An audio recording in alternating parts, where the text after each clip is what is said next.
कक्षा 10 गणित में आप सभी का हार्दिक स्वागत है।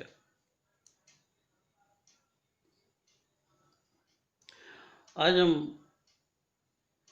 समांतर श्रेणी के बारे में कुछ जानकारी प्राप्त करेंगे, जिसमें समांतर श्रेणी का परिचय किसे कहते हैं, समांतर श्रेणी को पहचानना, उसका प्रथम पद और सार्वंतर, इनके बारे में अध्ययन करेंगे।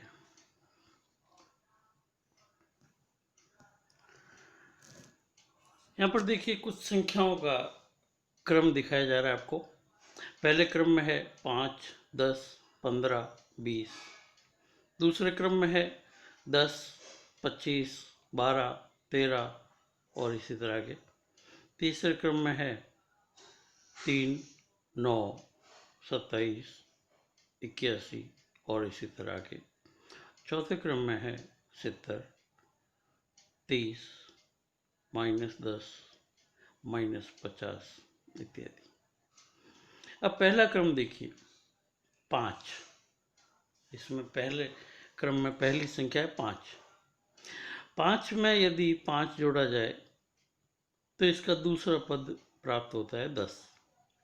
इसमें फिर 5 जोड़ दिया जाए तो प्राप्त होता है 15। 15 में फिर 5 जोड़ा जाए प्राप्त होता है 25। यानी आप 5 इसमें जोड़ रहे हैं तो इसके आगे के पद भी आप आसानी से लिख सकते हैं, क्योंकि प्रत्येक पूर्व के पद में 5 जोड़ा गया है तो उसके आगे का पद है वो प्राप्त हो रहा है।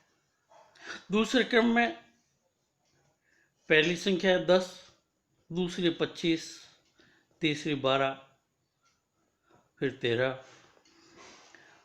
तो यहाँ पर कोई निश्चित संख्या ऐसी प्राप्त नहीं हो रही है जिसको जोड़ने, गुणा करने, भाग देने या किसी नियम से आगे की संख्या आपको या आगे का पद आपको प्राप्त हो सके। तीसरे क्रम में पहली संख्या है 3। इस 3 को 3 से गुणा करने पर 9 आ रहा है।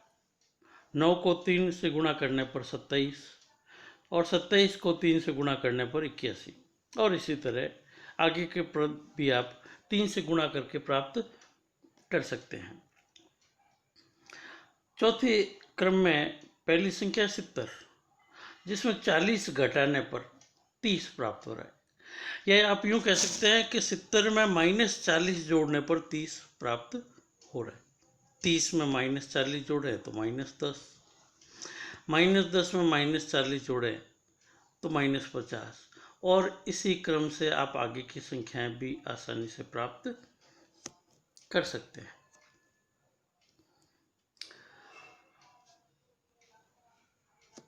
अब यहाँ पर कुछ संख्याएं, कुछ क्रम इस प्रकार थे कि जिसमें किसी नियम से आप आगे की संख्या प्राप्त कर सकते हैं और किसी में नहीं।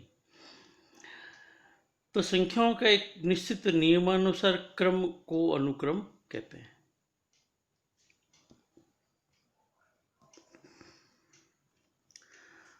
समांतर श्रेणी, अध्याय 5, समांतर श्रेणी।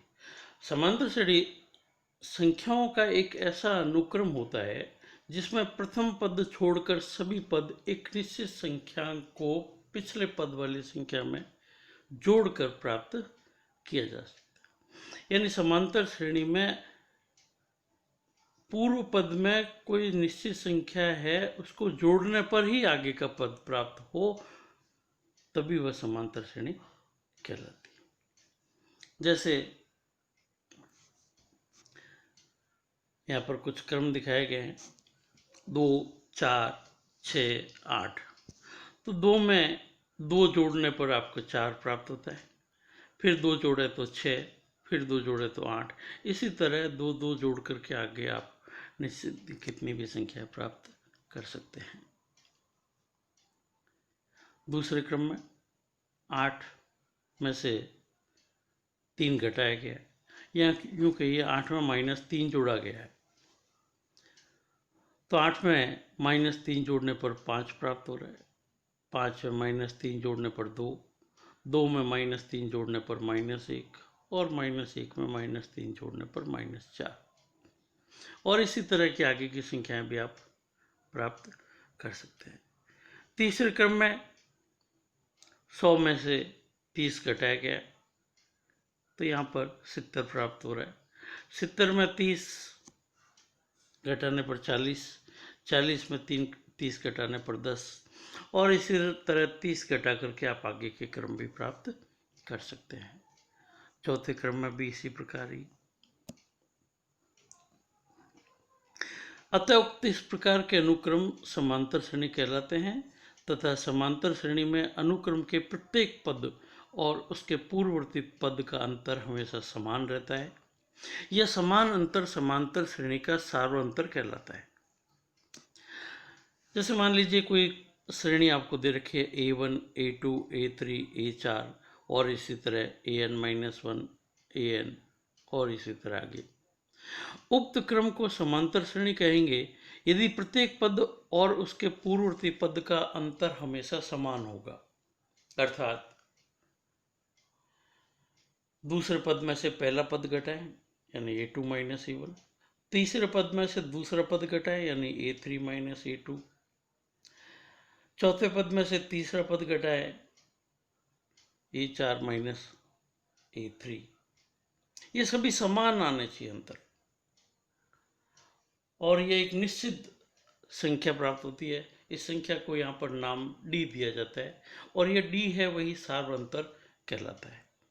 तो D प्राप्त करने का जो तरीका है या सूत्र है वो यही है कि AN - AN - 1, यानी किसी भी पद में उसका पूर्व पद घटा दिया जाए। अगर 7वें स्थान का पद आप ले रहे हैं तो इसमें छठा पद में जो संख्या लिखी गई है उसे आपको घटाना होगा, तो आपको सार्वअंतर प्राप्त हो जाएगा।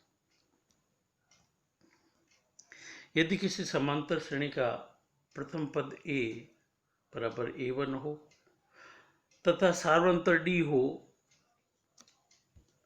तो प्रथम पद A1 बराबर A, द्वितीय पद A2 बराबर A1 प्लस D बराबर A प्लस D, तृतीय पद A3 बराबर A2 प्लस D बराबर A प्लस 2D, चतुर्थ पद A4 बराबर A3 प्लस D बराबर A प्लस 3D, और इसी प्रकार AN बराबर AN - 1 प्लस D बराबर A plus N - 1 into D।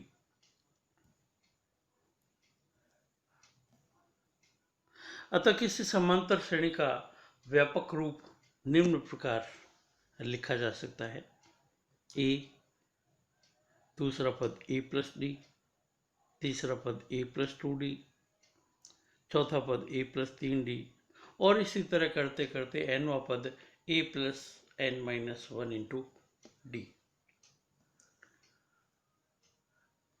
इस वीडियो को ध्यानपूर्वक देखने के लिए आपका बहुत बहुत धन्यवाद।